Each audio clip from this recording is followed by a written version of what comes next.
बाबा की मौत के बाद इलाके में बवाल। एक मौत से भड़का गुस्सा, हादसा या साजिश।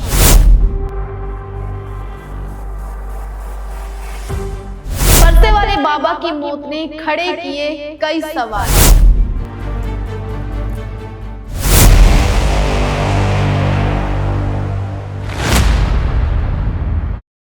नमस्कार, मैं निशी कश्यप, आवाज इंडिया टुडे देख रहे हैं आप। उत्तर प्रदेश के मथुरा में गोरक्षक फरसे वाले बाबा की मौत के बाद माहौल तनावपूर्ण हो गया है। कुछ लोगों का आरोप है कि गौ तस्करों ने उन्हें कंटेनर से कुचल दिया, जिससे उनकी मौत हो गई। घटना के बाद गुस्साए लोगों ने सड़कों पर उतरकर दिल्ली आगरा हाईवे जाम कर दिया और जमकर प्रदर्शन किया। चलिए आपको सुनाते हैं फरसे वाले बाबा के समर्थकों का क्या कहना है। किसी पुलिस वाले की वर्दी फाड़ी आज तक। ये सिर्फ षड्यंत्र है, ये सिर्फ षड्यंत्र है।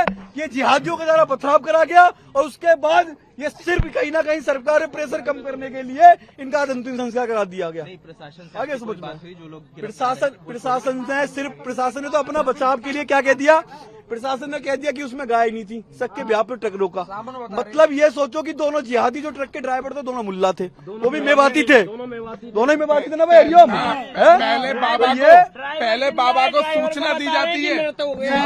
ड्राइवर हमारे आगे उतारा है गाड़ी में, ड्राइवर को बता रहे हैं कि वो खत्म हो चुका है, ड्राइवर जिंदा है। प्रशासन झूठ बोल रहा है। प्रशासन के सुपुर्द कहने का मतलब ये है, पहले बाबा को मैं तो बोल रहा हूँ प्रशासन कितने टाइम तक काम कर लेगा। जहाँ जहाँ इनकी जब आबादी ज्यादा है वहाँ इनकी वर्दी तक फाड़ दे रहे हैं। बोलने का मतलब है ओनली 10 to 15 ईयर्स इनके पास है। सुनो, इस चैनल के माध्यम से ना ये दिखाना कि आज एक संत की चिता जल रही है उत्तर प्रदेश के अंदर। एक संत की चिता जल रही है उत्तर प्रदेश के अंदर, और उत्तर प्रदेश के अंदर जिसकी सरकार है वो भी संत है। तो मैं तो योगी महाराज जी से भी यही बोलना चाहता हूँ कि अगर तुम्हें दुख है इस संत की चिता का, अगर तुम्हें दुख है इन गौरवों के आंसुओं का जो आज ये संत के लिए बाहर हैं, कि जिनके सर से आज एक बाप की तरह एक साया उठ गया। एक संत वो जिसने अपना एक भोग विलासा सब कुछ त्याग के सिर्फ एक मात्र, मैं उन संत को इसलिए संत मानता हूँ, भगवान मानता हूँ उन्हें, क्योंकि उन्होंने हमेशा गौरक्षा करी। 60 साल की उम्र में भी रात के 2-2, 2:30 बजे वो नाके पे खड़े रहते थे तस्करों को पकड़ने के लिए। हमेशा उनका फरसा हमेशा तैयार रहता था कि कोई भी गौ तस्कर फंस गया तो उसकी रेल बना देंगे।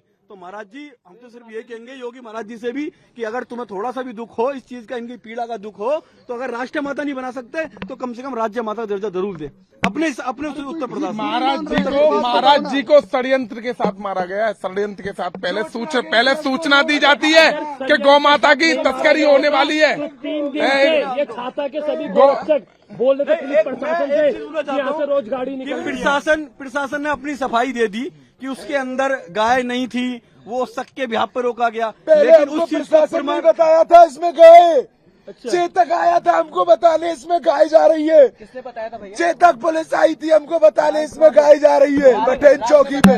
हाँ, बटेन चौकी पे बताया था और हमारे बच्चों ने पीछा किया, कांच फोड़ा तो वहाँ से निकल गए। और इन्होंने, कौन पुलिसकर्मी का नाम पता है किसी का? नहीं पता हमको। चेतक पे थे, रात में 2 थे। मेरा कहने का मतलब ये है भैया कि पहले तो बाबा को मुखबरी दी जाती है कि तस्करों की गाड़ी आ रही है, फिर उसके बाद में उनका षड्यंत्र पूरी तरीके उनको मालूम थी कि बाबा आज हाईवे पे लगेंगे और उनको उनने जिहादियों ने मार दिया। आज भी जो पथराव किया गया है वो जिहादियों के द्वारा किया गया है। यहाँ पे गौरक्षा किया या हिंदू सनातनी का कोई भी योद्धा आज तक कभी आपने सुना है कि पथराव कर सकता है कोई भी? पुलिस वाले ही थे जी, पुलिस वालों ने ही बताया उनको। भाई बता, वो ये कह रहे हैं कि जो सूचना दी थी कि भाई गाड़ी में गाय जा रही है, उसकी सूचना देने वाले पुलिस वाले जो चेतक पे चल रहे थे, उसके बाद अब प्रशासन डिनाई कर रहा है इस चीज को। उनका कहना ये है कि उसके अंदर गाय नहीं थी। पुलिस तो से अब भी तो ये वो पुलिस वालों से ही तो भगे, जभी तो हम उनके पीछे भगे महाराज जी। मैं तो शमशान पे लगा दिया, महाराज जी चले गए उधर साइड। अच्छा, आप भी साथ में ही निकले थे यहाँ? हम 20 मिनट का आगा पीछा था महाराज जी का। महाराज जी हाईवे पे चले गए, हम शमशान पे रह गए। क्या घटना वहाँ पर हुई थी? हमको तो भैया महाराज जी बरे मिले, बस अवेला कोई मिलो। पुलिस ड्राइवर हमारे आगे जिंदे ड्राइवर में मरी बता रही है पुलिस। एक भी आदमी अनटच था, उन ट्रकों में आदमी अनटच था, उनके कुछ भी नहीं हुआ था, अनटच था वो तीनों। पुलिस ने बोला कि भीड़ मार देगी तुम निकल जाओ। अभी डीएम साहब हमेशा की तरह अपना बचाव कर रहा है। प्रशासन को वही काम करना होता जो सब एंड में करना होता। लेकिन इस बात को जितनी भी सरकार में जो बैठे हुए हैं, जो कहते थे हिंदूवादी सरकार है, जो हिंदू की भावनाओं को आहत करके, जो हिंदू की जब वोट आती है, जब 2027 में चुनाव आएंगे तो गाय माता का मुद्दा सबसे ऊपर जाएगा कि गौ माता को राष्ट्रीय माता बनाएंगे, दर्जा दिया जाएगा। लेकिन जब जैसी चुनाव हारेंगे, जैसी चुनाव जीतने के बाद फिर गाय की पूछ की भी कहीं पूछ नहीं होगी। तो ये सबसे बड़ी दुखद की बात है। लेकिन अरे भाई हमें भीख क्यों मांगना पड़ रहा है, एक बात बताओ ना। जिस सरकार को हम चुन के लाए, एक मिनट, हमें हर चीजों के लिए भीख क्यों ना मांगना पड़ रहा है। आपको इतना मेजोरिटी दिया गया, इतनी सीटें आपको दिया गया, हम ही लोगों से मिला है ना। और हमारे लोगों को ही मन दुखी किया जाएगा और हमारे लोगों के खिलाफ इतनी बर्बरता होगी तो भैया काय का फिर तो यही होगा, बीजेपी के खिलाफ कोई नई बड़ी पार्टी तैयार हो जाए जो हिंदुओं की कोई तो सुने। हिंदू होना क्या पाप हो गया अपने देश में? हर तरफ हिंदू भगवा आतंकी, हिंदू ये वो, हिंदू चिल्लाते तो भगवा आतंकी, और वो गला काट दे मार दे तो 4 दिन बाद ठंडा हो जाता है कि भाईचारा बिगड़ जाएगा भी जाएगा। मैं बता देना चाहता हूँ, मैं इनके खिलाफ आखिरी सांस तक जंग लड़ते रहेंगे। अगर ये जिहाद करेंगे, गौ माता को काटने की बात करेंगे तो जिस भाषा में समझेंगे हम इनको जवाब देंगे, क्योंकि हमारा कोई मनोबल टूटा नहीं है। अच्छा, एक आखिरी सवाल बताइए है कि अभी एक समर्थक से बात हो रही थी, उनका कहना था कि हमने पुलिस को सूचित किया था जब हम रेड करने जा रहे थे, मगर पुलिस ने मदद नहीं दी, पुलिस का कोई आदमी नहीं आया। तो पुलिस की भी तो डर लगती है। पुलिस भी हर नाके पे लड़ सकता है क्या? ये बिना खाए पिए 2-2 दिन बिना रोटी पानी खाए रोडों पे लड़ते हैं, पुलिस लड़ जाएगी? वो कोई पुलिस सिर्फ हमसे लड़ सकती है। नहीं है वो कोई टॉपी नहीं है, वो तस्करों की गोली है। गोली खाने से सबको डर लगता है। बात कर रहे हो, जब हम सबको डर लगता है, जब हम यहाँ पे दिनों रात लगते हैं। तस्करों की गाड़ी पकड़ लेते हैं तो वही पुलिस 2 मिनट बाद उस तस्कर की गाड़ी के पीछे खड़ी हो जाती है। पर जब तक वो तस्कर रोड पर चलता है तो पुलिस दूर दूर तक नहीं दिखती है। जब जब गौरक्षकों ने तस्करों की गाड़ी रोकी है तब यही प्रशासन 2 मिनट में पीछे दिखता है। ऐसा लगता है कहीं से भूत आ गया हो। इस पुलिस की बात कर रहे हो आप, और उसी पुलिस की बात कर रहे हो जिस पुलिस प्रशासन ने 10 मिनट पहले महाराज जी को बताया था कि यहाँ से गाड़ी निकल रही है। और जब महाराज जी वहां पे मर गए तो वही पुलिस प्रशासन कह रही कि जो मेवात के जो ड्राइवर थे वो तो खुद वहां पर मर गए। पुलिस तो हर तरीके से अपना बचाव कर रही है। हाँ, कोई वेरीफाई नहीं कराया है। जो भी महाराज जी के साथ थे, इनका कहना भी यही है कि भाई जो ड्राइवर थे उनका कोई भी ऐसी चोट नहीं थी, कोई भी जख्मी नहीं थे। प्रशासन वहां से लेके गया और अब प्रशासन कहना यह है कि उनमें एक की मृत्यु हो गई है। प्रशासन इसमें झूठ बोल रहा है, साफ साफ अपना बचाव कर रहा है और कुछ नहीं। और सबसे बड़ी बात तो ये है, मीडिया वाले जो रिकॉर्ड कर रहे हैं उसको दिखाना यार, कट सुनो, सबसे बड़ी बात तो ये है कि अभी हमारे गौरक्षक भाइयों को नहीं छोड़ा गया है, अभी तक नहीं छोड़ा गया। अभी कोई और इसमें 40 गौरक्षक बंद है।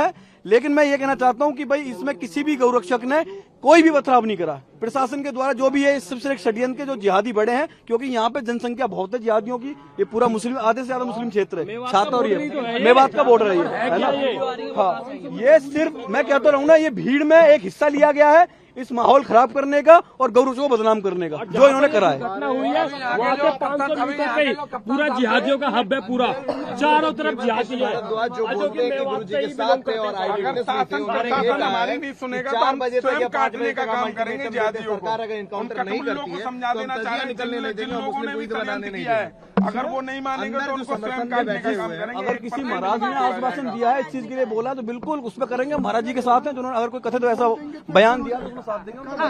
एक मिनट देखिए, हम बोलेंगे नहीं, हम करेंगे डायरेक्ट। चीज और बता दूं भाई, दक्ष भाई आप बोलना मीडिया में कि जिन्होंने वहाँ पे पथराव करा था ना, जिस एम्बुलेंस में महाराज जी के शरीर रखा था, उन्होंने उस एम्बुलेंस को भी नहीं छोड़ा, पथराव किया। हाँ, सोचने वाली बात है। तो मैं ये कहना चाहता हूँ, समझ गया भैया, जितने भी गोरक्षा वाले हैं जो महाराज जी के पीछे गए, कोई भी महाराज जी के एम्बुलेंस को पत्थर नहीं मारेगा। ये वो जिहादी थे जिन्होंने उस डेड बॉडी जहाँ रखी है वो महाराज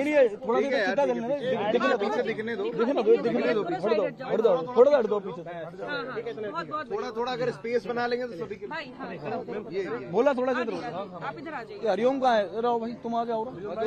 आओ, महाराज जी कहाँ है? महाराज जी बोलिए। फरसे वाले बाबा की जिस तरीके से मौत हुई है, देखिए, ना तो मैं वहाँ था, ना आप थे, ना प्रशासन था। जो वहाँ पे थे, जो महाराज जी के साथ थे घटना पे, मैं उनको बुला देता हूँ।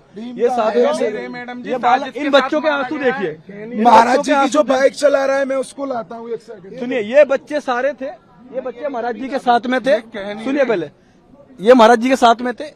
चेतक पे जो पुलिस चलती है, उन्होंने ही पहले इन्हें इन्फॉर्मेशन दी कि भाई आगे इस ये गाड़ी नंबर, इसमें गाड़ी गाय जा रही है। महाराज जी को जब खबर लगी, महाराज जी ने अपनी पूरी टीम लेके महाराज जी पीछे लगे। लेकिन जब वहां पे पहुंचते हैं, जब ये सारे पहुंचे तो महाराज जी की वहां पे मृत्यु हो जाती है। तो अब इसमें सवाल ये खड़ा होता है कि महाराज जी की जो मृत्यु हुई और जिस ड्राइवर, देखो दोनों गाड़ी के ड्राइवर दोनों मेवाती और दोनों मुल्ले। आज इतना बड़ा हमारा चेहरा भाई, हम आज कहीं ना कहीं सनातन धर्म के लिए चाहे बोल पा रहे हैं, चाहे इन धर्म जो विरोधी है उनका विरोध कर रहे हैं, लेकिन टारगेट पे तो है। तो जब एक मुल्ला, चाहे वो रेडी वाला हो चाहे एक बड़े से बड़ा इमाम हो, उसने ये पता कि ये चेहरा है, ये चेहरा कैसे ही मौका लगा इसने हम खत्म करते, वही महाराज जी के साथ हुआ। आप ये सोचिए जिस भीड़ के अंदर पथराव हुआ है, उसमें एक मैसेज आ रहा है पूरे देश के अंदर कि गौरक्षकों ने पथराव करा। जिस महाराज में जिसमें महाराज जी का शरीर था, पार्थिव शरीर था महाराज जी का एम्बुलेंस के अंदर, उस एम्बुलेंस में पथराव करा गया। तो क्या कोई गौरक्षक जितनी भावनाओं से आज महाराज जी के लिए यहाँ पे आए हुए हैं, वो महाराज जी गाड़ी पथराव करेंगे एम्बुलेंस पे? उन्हें पता है कि इसके अंदर उनका मृत शरीर है, उसे पथराव करेंगे? तो ये जिहादियों ने ही करा है सारा, सिर्फ एक आंदोलन को खत्म करने के लिए और एक माहौल बिगाड़ने के लिए और छवि गिराने के लिए गौरक्षकों की। आ गया हमारा सिर्फ, देखो महाराज जी ने पहली बात इस पे अल्टीमेटम दे दिया योगी महाराज जी ने, और उन्होंने फिर से बार बार रिपीट कर रहे हैं कि इस पर सख्त कार्रवाई करेंगे। विश्वास पूरा है, और इससे ज्यादा विश्वास, क्योंकि जितने भी गौरक्षक हैं सबकी भावनाएं जुड़ी हैं योगी महाराज जी से। संत है, और आज अगर एक संत की चिता जल रही है, आज पूरा भारत इस बात को देख रहा है। और भारत के, मैं तो हिंदुओं से भी कहना चाहता हूं कि आप ये देखो कि जिस सरकार ने हमेशा हमारी भावनाओं को ऊपर ले जाके ये सोचा कि भाई आप हमारी हिंदुत्व की सरकार है, हम गौ माता को राष्ट्र माता बनाएंगे, राम मंदिर बना दिया, तो इस गौ माता के लिए आप ये सोचो कांग्रेस के समय से आज तक कितने गौरक्षकों ने जेल काटी है, कितनों ने अपना प्राण दिए हैं, और आज एक चिता तुम्हारे सामने जल रही है, एक संत की चिता। आखिरी सवाल, अंतु महाराज जो कल उनके साथ थे रात में, उस वक्त वो मांग कर रहे हैं कि बस ड्राइवर जिन्होंने उनको कुचला है उसको इनकाउंटर किया जाए। उसका एनकाउंटर होना ही चाहिए। वो ये कोई वो नहीं है, घटना नहीं है, ये साजिश है। ये साजिश के तहत महाराज जी को मारा गया, एक घटना थोड़ी है ये। तो गौरक्षकों का समूह, देखो ट्रक चलाने वाला मुल्ला, और मुल्ला भी मेवाती, समझ रहे हो? ये बिल्कुल मेवात के कोने बैठे महाराज जी। पूरा भारत जानता फरसे वाले बाबा महाराज को कौन है, ऐसा नहीं है कोई नहीं जानता। तो जो मेवाती इनकी ताड़ में थे, ये अपना कहीं ना कहीं सफल रहे। तो गौरक्षक इनकाउंटर की मांग कर रहे हैं। बिल्कुल एनकाउंटर की मांग है, या तो प्रशासन कर दे या फिर हम अपने तरीके देख लेंगे, ये हमारा होना चाहिए। एनकाउंटर की मांग नहीं है, होना चाहिए। देखिए सुनिए एक बार मैडम, ये साथ में थे महाराज जी का, एक बार ये इस पे जो घटना स्थल पे जो मौजूद था महाराज जी के साथ गौरक्षक, एक बार मैं चाहता हूँ पूरे भारत के लोग उसकी आवाज सुने। बूझिए, बोलिए। जो महाराज उस ट्रक में बता दिया गया था कि पुलिस प्रशासन ने बताया था कि उसमें ना परचूने का माल था, जबकि पुलिस प्रशासन खुद ने बताया था कि इसमें गौ तस्करी जा रही है। पुलिस वाले नहीं आते। हाँ, फिर बाद में बताया था, फिर उससे बोला था कि पर्ची भी तो होती है, पर्ची फिर कुछ नहीं दिखाया। जो पुलिस वाले आपके साथ गए थे उस वक्त गौ तस्करों को पकड़ने? और 2 दिन पहले महाराज जी को मारने की धमकी मिली थी, ईद के दिन मारेंगे तुमको, ईद के दिन मारेंगे, और मार दिया। वो कर दिया उन्होंने काम अपना, धमकी दी मिली महाराज जी को। सुनो, ये सरकार इतनी नाकाम सरकार है। मुख्यमंत्री योगी आदित्यनाथ ने मामले का संज्ञान लेते हुए अधिकारियों को सख्त कार्रवाई के निर्देश दिए हैं।